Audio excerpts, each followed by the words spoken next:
Hey everybody, I'm JD Houvener, owner, founder, and patent attorney here at Bold Patents Law Firm. And today in this long form video, I'm going to go through 5 sections on how to protect your invention, your idea, before you file for patent application status. There's a lot you can do, and we're going to go through each of these sections in a decent amount of time. Take some a little more explanation and be thorough about each of these steps in this video today. The first section we'll talk about is public disclosure. Second is going to be NDAs, or confidentiality agreements. And then third is about documentation. Fourth is limiting who you're telling. And last but not least is consider early filing, taking advantage of a provisional patent application. So let's look at section 1, which is about public disclosure. Public disclosure. It can destroy your patent rights, plainly. And this has been a heartbreak. I've had to explain to inventors that tell me, yeah, I took it to a trade show and published it. I've had my website up for a couple of years now, and I want to get a patent. I have to tell them whatever's been published, whatever's been shown, sold, offered for sale more than a year ago is ineligible for filing. And only the stuff that's been kept confidential and or released less than a year ago is going to be eligible for filing. It's a tough thing. You've got to make sure there's no posting online, no pitching publicly, or selling, or even offering to sell your invention before filing for patent application. So this first section is about what not to do. Now, in terms of public disclosure, there are certain ways to approach this. And we've given advice and give counsel on how to launch, if you will, or announce a high-level topic without giving away the details of the invention. This can be done, but it's got to be careful. Each publication, each mentioning of your invention will put it out into the world. And as you probably know, if you're inventing as the inventor, there are others out there probably vying for the same exact idea and maybe on the precipice of filing on their own.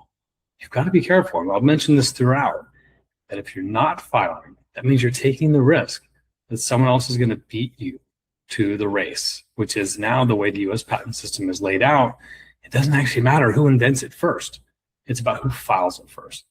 So by taking your time and maybe too long procrastinating the filing, you are taking a risk. And if you don't file on time, which is step number 5, then you could run the risk of losing the ability to protect it. So let's go to section 2. How to protect your idea and invention in this pre-filing phase.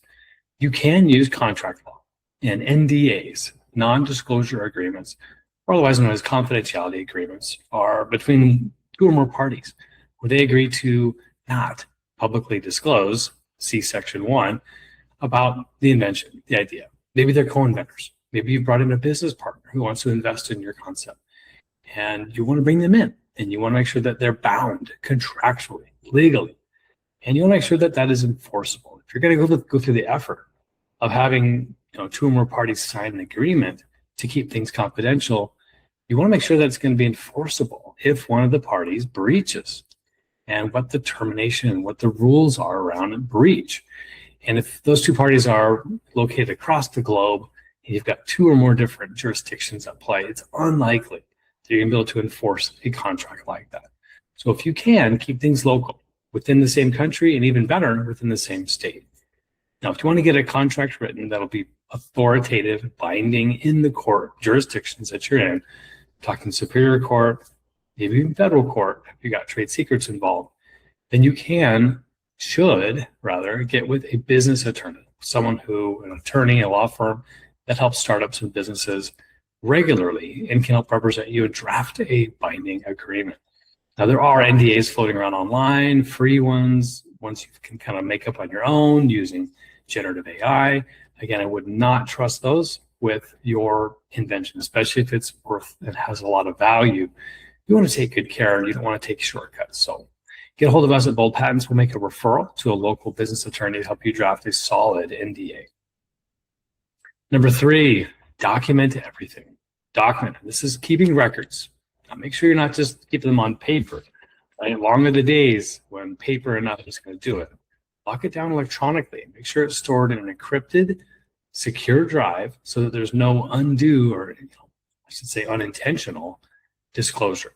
So these are things like Google Drive, Dropbox, lots of different repositories to keep your information collected and organized as you begin to invent.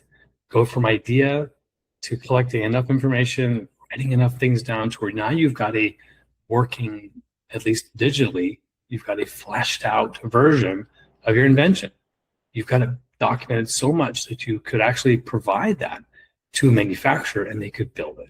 Now you've got an invention. So it may take time to document your invention, maybe talking about discussing testing, disclosing to a partner through NDA, sharing information through this online documentation resource.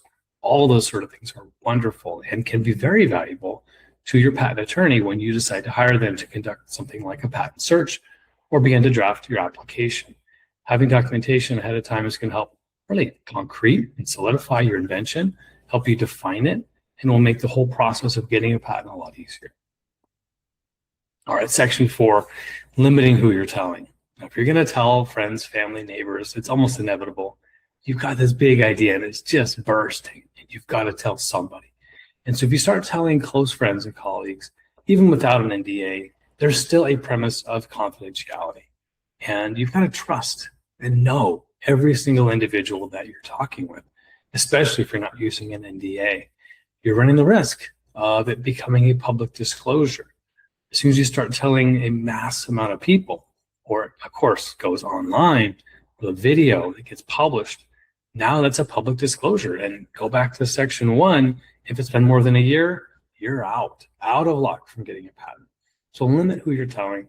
Make sure you know first, last names, and understand their history and what their reason for having access to this information is going to be. And the question, of course, is, does this person need to know? Now, one person you can trust, he or she is a patent attorney. We're here to help provide that initial consultation to help guide you in terms of understanding where you're at, whether it's still an idea or whether you're ready to file an invention with the patent office. Okay, last but not least, step number 5. This is consider provisional patent filing.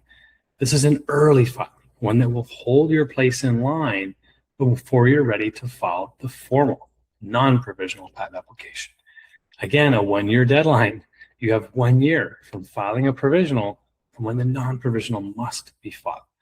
This is a great opportunity for those inventors that haven't quite tested, validated their invention yet, and they might need some extra time or affordability to get to market, build the product, and confirm what they've invented so that they know how to claim it.